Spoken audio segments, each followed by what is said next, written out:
അതും പറഞ്ഞ് അവൻ മുന്നോട്ട് നോക്കിയതും തൻ്റെ ഡോറിൻ്റെ മുമ്പിലൂടെ നടന്നു പോകുന്ന ഗൗരിയെ കണ്ടു. അവൻ ഓടിപ്പോയി അവളെ പിടിച്ചകത്തേക്ക് വലിച്ചിട്ട് ഡോർ വലിച്ചടച്ചു. ഗൗരിക്ക് ഒരു നിമിഷം വേണ്ടി വന്നു എന്താണ് സംഭവിച്ചതെന്ന് മനസ്സിലാക്കാൻ.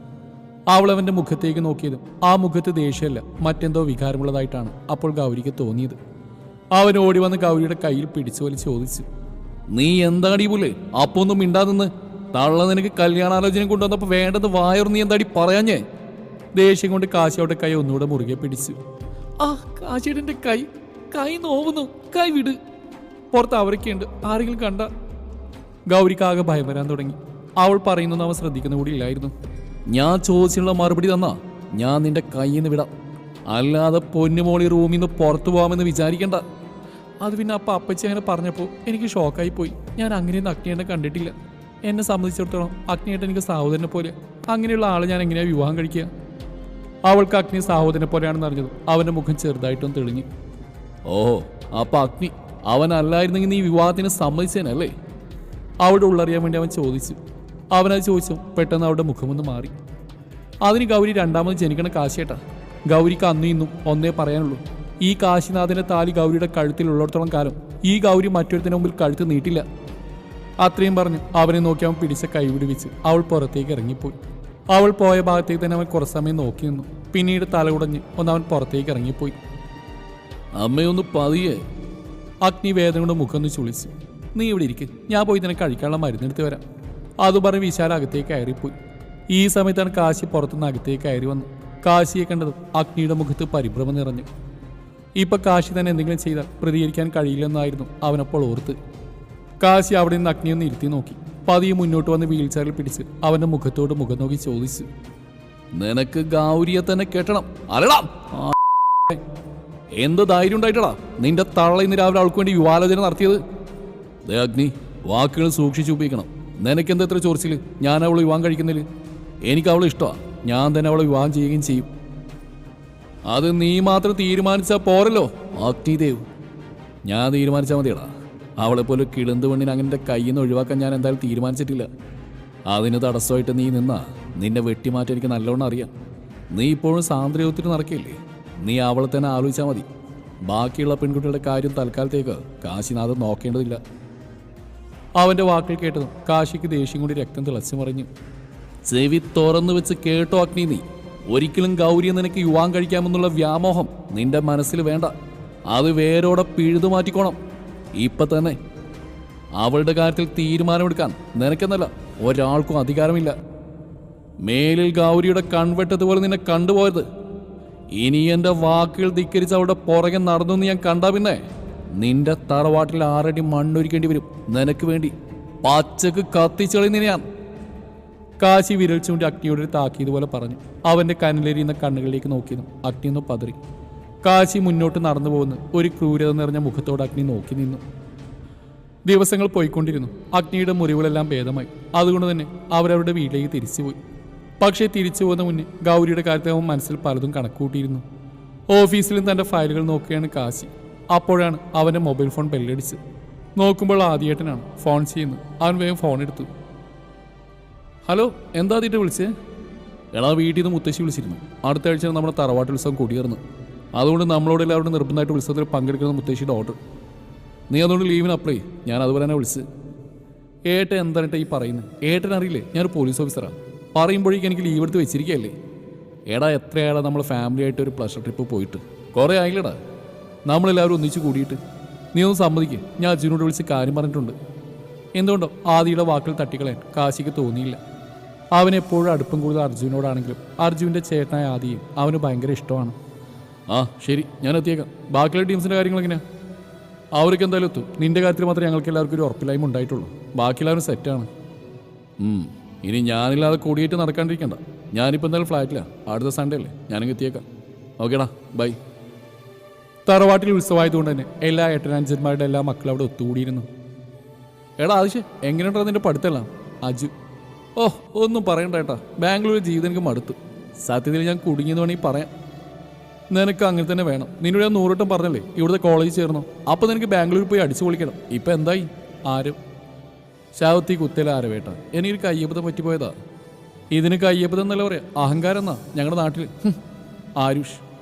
ഓ, അഡ്വക്കേറ്റ് സാർ ഇവിടെ ഉണ്ടായിരുന്നു, ഞാൻ കണ്ടില്ലായിരുന്നു.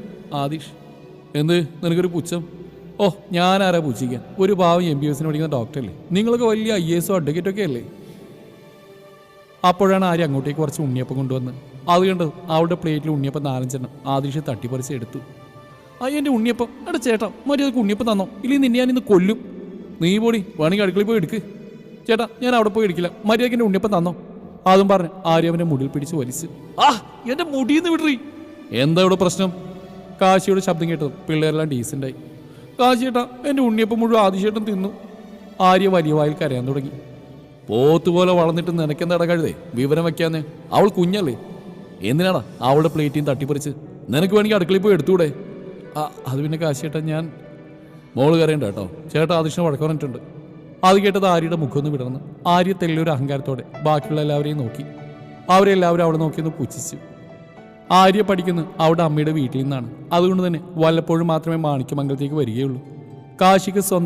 കാശിക്ക് തൻ്റെ സ്വന്തം അനിയത്തേക്കാളും പ്രിയ ആര്യയാണ്. ഇവരുടെ കളികളെല്ലാം കണ്ട് ഗൗരി അവരുടെ കൂടെ പങ്കുചേർന്നു. അപ്പോഴാണ് മുത്തശ്ശി അങ്ങോട്ട് വന്ന്. എല്ലാവരും പോയി കിടന്നോളൂ കുട്ടികളെ, നാളെ പുലർച്ചയ്ക്ക് ഇറങ്ങാനുള്ളതാ. ചെല്ല്, എല്ലാവരും പോയി കിടക്ക്. മുത്തശ്ശിയുടെ ആജ്ഞാപനം കേട്ടതും അവരെല്ലാവരും അവരുടെ മുറിയിലേക്ക് പോയി. പോകുന്നതിന് മുന്നേ പതി ഇടങ്കണ്ണാലെ ഗൗരി കാശിയെ നോക്കി. അന്നത്തെ സമ്പത്തിന് ശേഷം പിന്നീട് ഇന്നാണ് അവൾ അവനെ കാണുന്നത്. അതിൻ്റെ എല്ലാ സന്തോഷവും അവളുടെ മുഖത്ത് കാണാനുണ്ടായിരുന്നു.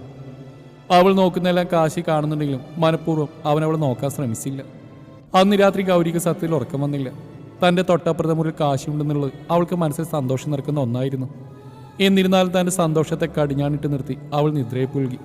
പിറ്റേന്ന് രാവിലെ തന്നെ എല്ലാവരും ട്രാവലറിൽ പോകാനൊരുങ്ങി. എല്ലാവർക്കും കാറുണ്ടെങ്കിലും ഇതൊരു ട്രിപ്പ് മോഡാക്കാൻ വേണ്ടി അവർ ട്രാവലർ ചൂസ് ചെയ്താണ്. എല്ലാവരും കയറിയിരുന്ന് വണ്ടി സ്റ്റാർട്ട് ചെയ്യാൻ പോയതും ആര്യ ഉറക്കെ വിളിച്ചു പറഞ്ഞു, വണ്ടി എടുക്കല്ലേ, ഗൗരി എത്തിയിട്ടില്ല. ഇവളിത് എവിടെ പോയി? ഗൗരിയുടെ അമ്മ ചോദിച്ചു. ഞാൻ പോയി വിളിച്ചു തരാം. അതും പറഞ്ഞ് ആരും ഇറങ്ങാൻ പോയത് ഗൗരി വേഗം ഓടി വന്ന് ട്രാവലിൽ കയറി. ഗൗരിയുടെ അമ്മ അവളെ നോക്കിയൊന്ന് കണ്ണുവിട്ടി പേടിപ്പിച്ചു. അതിനവളൊന്ന് ഇളിച്ച് കാണിച്ചു. അവൾ വേഗം സീറ്റിലിരിക്കാൻ പോകുമ്പോഴാണ് ആ തുണിയില്ലാത്ത സത്യം അവൾ അറിയുന്നത്. എല്ലാ സീറ്റും ഫുള്ളായി. ഇനി ആകെ ഒരു സീറ്റ് മാത്രമേ ബാക്കിയുള്ളൂ. അത് നമ്മുടെ കാശിനാഥൻ്റെ അടുത്ത്. അവൾ ദയനീയമായി ആരവിനെ നോക്കി. എൻ്റെ പൊന്നു കുഞ്ഞ്, നീ എന്നെങ്ങനെ നോക്കിയിട്ട് കാര്യമില്ല. ഞാൻ ഏട്ടൻ്റെ അടുത്ത് ഇരിക്കില്ല. ഏട്ടൻ്റെ അടുത്തിരുന്നാലേ ഒരു എൻജോയ്മെൻറ്റ് ഉണ്ടാവില്ല. വേണമെങ്കിൽ അവിടെ പോയി ഇരിക്കുക. പിന്നെ ഒരൊറ്റ കുഞ്ഞിനോട് ചോദിക്കേണ്ട, ആരും ഇവൻ്റെ അടുത്തിരിക്കില്ല. അതുകൊണ്ട് ചോദിച്ച് നാണകിടാൻ നിൽക്കാതെ പോയിരിക്കടി അവിടെ. മിണ്ടില്ല. ആര്യവേട്ടനോട് അതും പറഞ്ഞ് ചവിട്ടിത്തുള്ളി അവൾ കാശിയുടെ അടുത്തേക്ക് പോയി. അവൾക്ക് സൈഡ് സീറ്റിൽ ഇരിക്കണമായിരുന്നു. അതുകൊണ്ട് തന്നെ അവൾ കാശിയെ നോക്കി. അത് പിന്നെ എനിക്ക് സൈഡ് സീറ്റിൽ ഇരിക്കണമായിരുന്നു. കാശിയുടെ ഒന്ന് മാറി തരുമോ? അതും പറഞ്ഞ് അവനവൾക്ക് വഴിയൊരുക്കി കൊടുത്ത് അവൾ വേഗം സൈഡ് സീറ്റിലേക്ക് ഇരുന്ന് പുറം കാഴ്ചകളിലേക്ക് ഊളിയിട്ടു. വഴിയോര കാഴ്ചകൾ കണ്ടും ഡാൻസ് കളിച്ചും പാട്ടുപാടിയും അവരാ ട്രിപ്പ് അടിച്ചു പൊളിച്ച്. ശരിക്കും മാണിക്യമംഗലം എന്ന് പറയുന്നത് ആലപ്പുഴയിലാണ്. അവിടുന്ന് മുത്തശ്ശിയുടെ ഭർത്താവ് തിരുവനന്തപുരത്തേക്ക് വരികയും അവിടെ ബിസിനസ് സ്റ്റാർട്ട് ചെയ്ത് പിന്നീട് ബിസിനസ് പച്ചപിടിച്ച് വലിയ പണക്കാരനാവുകയാണ് ചെയ്തത്. അതുകൊണ്ടാണ് പിന്നീട് മാണിക്യമംഗലം എന്ന പേരിൽ അവിടെ ഒരു തറവാട് അദ്ദേഹം എടുത്തത്. വർഷത്തിലൊരിക്കൽ ആദ്യമൊക്കെ മുത്തശ്ശനടക്കം എല്ലാവരും ഈ ഉത്സവത്തിന് പോവാറുണ്ടായിരുന്നു.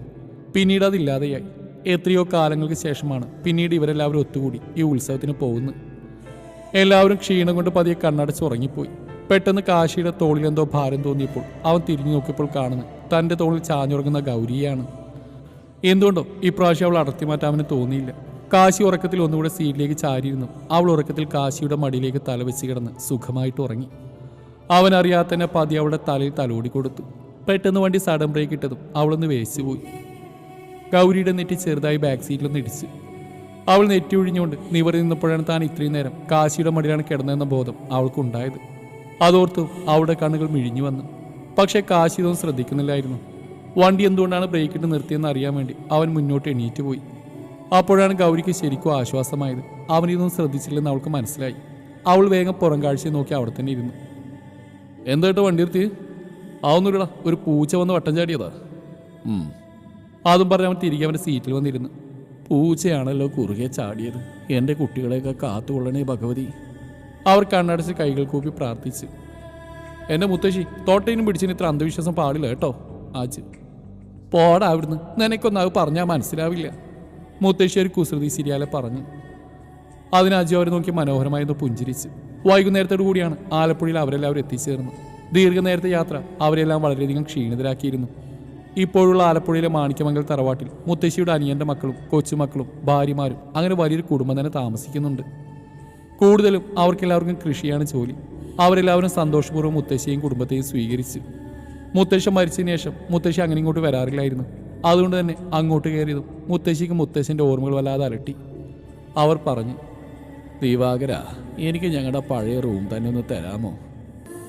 ഉവരുതി, ആ മുറി ഇപ്പോഴും അടഞ്ഞു തന്നെ കിടക്കുക. എടുത്ത് അങ്ങോട്ട് പോയിക്കോളൂ. കുട്ടികൾക്ക് എല്ലാവർക്കും മുകളിലത്തെ മുറിയിലാണ് ഏർപ്പാടാക്കിന്. നിങ്ങളെല്ലാവരും അങ്ങോട്ട് പോയിക്കോളൂ. വാസന്തി, ദിവാകരൻ്റെ മകൻ്റെ ഭാര്യ അങ്ങോട്ടേക്ക് വന്ന് പറഞ്ഞു. മക്കളെല്ലാവരും വരും, ഞാൻ റൂം കാണിച്ചു തരാം. ഗൗരിക്കും കാശിക്കും അടുത്തടുത്തുള്ള മുറികളാണ് കിട്ടിയിരുന്നത്. അവരിരുവരും റൂമുകൾ തുറന്നു. അപ്പോഴാണ് പുറത്തേക്ക് ബാൽക്കണിയിലേക്കുള്ള വാതിൽ കണ്ട്. അതിരുവരും ഒരേ സമയം തന്നെ തുറന്ന് പുറത്തേക്ക് ഇറങ്ങിയതും പുറത്തുള്ള കാവിലേക്കാണ് അവരുടെ നോട്ടം ആദ്യം എത്തിച്ചേർന്ന്. രാത്രിയിലും ആ കാവിനെന്തോ ഭംഗിയുള്ളതായി ഇരുവർക്കും തോന്നി. ഡ്രസ്സ് എടുക്കാൻ വേണ്ടി ഗൗരി തൻ്റെ ബാഗ് തപ്പിയപ്പോഴാണ് തൻ്റെ ഒരു ബാഗ് മിസ്സാണെന്ന് അവൾ ശ്രദ്ധിച്ച്. അയ്യോ, എൻ്റെ ഒരു ബാഗ് കാണാനല്ലോ, അത് എവിടേക്ക് പോയി? അവൾ വേഗം മുറി തുറന്ന് പുറത്തോട്ട് ഇറങ്ങിയപ്പോൾ ആദിഷ താഴോട്ട് പോകാൻ ഇറങ്ങിയായിരുന്നു. ആദിശേട്ടാ, എൻ്റെ ഒരു ബാഗ് കാണാനല്ലോ. ആദിശേട്ടാണോ എൻ്റെ മുറിയിൽ ബാഗ് കൊണ്ടുവച്ച്? അതെ, ഞാനുള്ള ഗൗരി തന്നെ മുറിയിൽ ബാഗ് കൊണ്ടുവച്ച്. ഒരു കാര്യം ചെയ്യും, ചിലപ്പോൾ അപ്പുറത്തെ മുറിയിൽ ഞാൻ ബാഗ് കൊണ്ടുവച്ചിട്ടുണ്ട്. അതിൽ ചിലപ്പോൾ കുടുങ്ങിയിട്ടുണ്ടാവും, നീ ഒന്ന് ചെന്ന് നോക്ക്. അതും പറഞ്ഞ് ആദിഷ താഴോട്ട് ഇറങ്ങിപ്പോയി. അവൾ വേഗം തന്നെ തൊട്ടപ്പുറത്തുള്ള മുറിയിലേക്ക് കയറി ചെന്നു. നോക്കുമ്പോൾ അവിടെ ആരും ഉണ്ടായിരുന്നില്ല. അവൾ തന്നെ ബാഗ് അവിടെ കണ്ടതും അതെടുത്തിരിഞ്ഞതും ആരുടെയോ നെഞ്ചിൽ തട്ടി നിന്നു. അവൾ പേടിച്ച് പിന്നോട്ടാഞ്ഞതും വീഴാൻ പോയി. പക്ഷേ വീഴുന്നതിന് മുന്നേ രണ്ട് ശക്തമായ കൈകൾ അവൾ ഇടുപ്പിലൂടെ കൈ ചേർത്ത് തൻ്റെ നെഞ്ചിലേക്ക് ചേർത്ത് പിടിച്ചു. അവളുടെ ചുണ്ടുകൾ അറിയാതെ മന്ത്രിച്ചു, കാശിയേട്ടൻ. പക്ഷെ അവനവളെ പിടിച്ചപ്പോൾ ബാലൻസ് കിട്ടിയില്ലായിരുന്നു. രണ്ടും കൂടി നിലത്തേക്ക് ആഞ്ഞടിച്ച് വീണു. വീഴുമ്പോൾ ഗൗരിയുടെ തല നിലത്തടിക്കാതിരിക്കാൻ വേണ്ടി കാശി അവളുടെ തലക്ക് പുറകിലായി തൻ്റെ കൈകൾ വെച്ച് തടസ്സം സൃഷ്ടിച്ചിരുന്നു. അതുകൊണ്ട് തന്നെ അവളുടെ തലക്ക് പകരം തൻ്റെ കൈകളാണ് നിലത്തടിച്ച്. അവൻ്റെ ശരീരം പൂർണ്ണമായി അവളുടെ മേൽ അമർന്നത് അവളുടെ മൃദുലത അവൻ്റെ നെഞ്ചിൽ തട്ടി. അത് ശരിക്കും തിരിച്ചറിഞ്ഞ കാശിയുടെ ശരീരത്തിലൂടെ ഒരു കൊള്ളിയാൻ പാഞ്ഞുപോയി. കാശി മുഖമുയർത്തി ഗൗരിയെ നോക്കിയതും അവൾ കണ്ണുകളടച്ചാണ് കിടക്കുന്നതെന്ന് അവന് മനസ്സിലായി. അവൻ അപ്പോഴാണ് ഗൗരിയെ ശരിക്കും നോക്കുന്നത് തന്നെ. അവളുടെ ഇളം റോസ് ചുണ്ടുകളും അതിൻ്റെ മുകളിലായി പറ്റിച്ചേർന്ന് കിടക്കുന്ന വിയർപ്പ് തുള്ളികളോടും അവൻ അസൂയ തോന്നി. തുടുത്ത കവിളുകളും നീണ്ട നാസികയും വിടർന്ന കണ്ണുകളും അവളെ കൂടുതൽ മനോഹരിയായി തോന്നിച്ചു. ഏതോ ഒരു ഉൾപ്രേരണയിൽ അവൻ അവളുടെ മുഖത്തേക്ക് തന്നെ മുഖം അടുപ്പിച്ചതും പെട്ടെന്നാണ് ഗൗരി കണ്ണു തുറന്നു അവനെ പിടിച്ച് തള്ളിയതും. പെട്ടെന്നുള്ള ഗൗരിയുടെ തള്ളയിൽ കാശി ഒന്ന് വേച്ചു പോയെങ്കിലും പിന്നീട് വേഗം തന്നെ എണീറ്റ് നിന്ന് അവളൊന്ന് ചെറഞ്ഞു നോക്കി. അപ്പോഴാണ് ഗൗരിക്ക് ശരിക്കും ബോധം വന്ന്. അയ്യോ, ഞാനിതെന്താ ഈ കാണിച്ച ഈശ്വര? കാശി വേഗം മുഖത്തെ പതർച്ച മാറ്റി ഗൗരിയോട് ചോദിച്ചു, നീ എന്താടി എൻ്റെ മുറിയിൽ? അത് പിന്നെ എൻ്റെ ഒരു ലഗേജ് ഇവിടെ ആയിപ്പോയി, അത് എടുക്കാൻ വന്നാ? ഗൗരി വേഗം ലഗേജ് പിടിച്ച് അവരോട് ചോദിച്ചു. എന്നാ പൊക്കോട്ടെ? ആ പൊക്കോ. അത് കേട്ടും ഗൗരി ജീവനും കൊണ്ട് അവിടെ മുറിയിലേക്ക് ഓടിക്കയറി വാതിലടച്ച് കുറ്റിയിട്ട്. ഹോ, രക്ഷപ്പെട്ടു.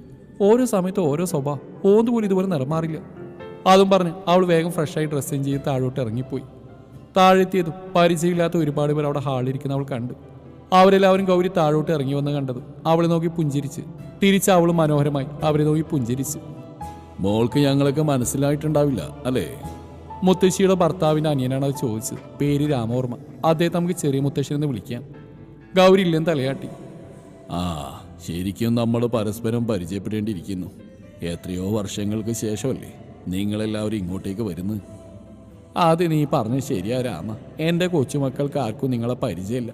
ഞാൻ എല്ലാവരെയും പരിചയപ്പെടുത്തി തരാം. അതും പറഞ്ഞ് മുത്തശ്ശി തൻ്റെ എല്ലാ കൊച്ചുമക്കളെയും രാമവർമ്മക്കും കുടുംബത്തിനും പരിചയപ്പെടുത്തി കൊടുത്തു.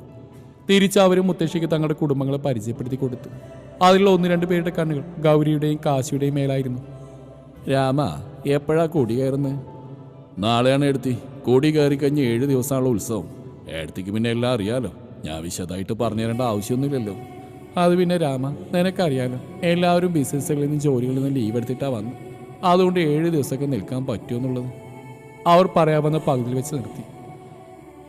അങ്ങനെ പറയില്ലേ എടുത്തി, നിങ്ങൾ എത്ര വർഷങ്ങൾക്ക് ശേഷമാണ് ഇങ്ങോട്ടൊക്കെ വരുന്നത്?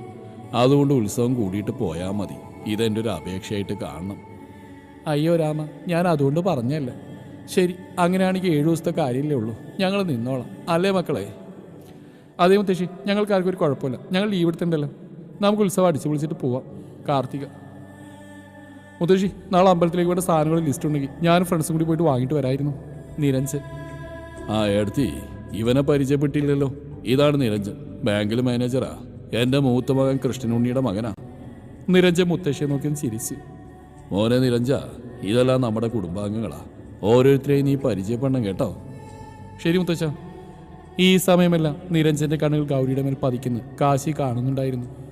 അത് കാണുന്നതോറും കാശിക്ക് ദേഷ്യം എവിടുന്നല്ലാണ്ട് വരുന്നുണ്ടായിരുന്നു.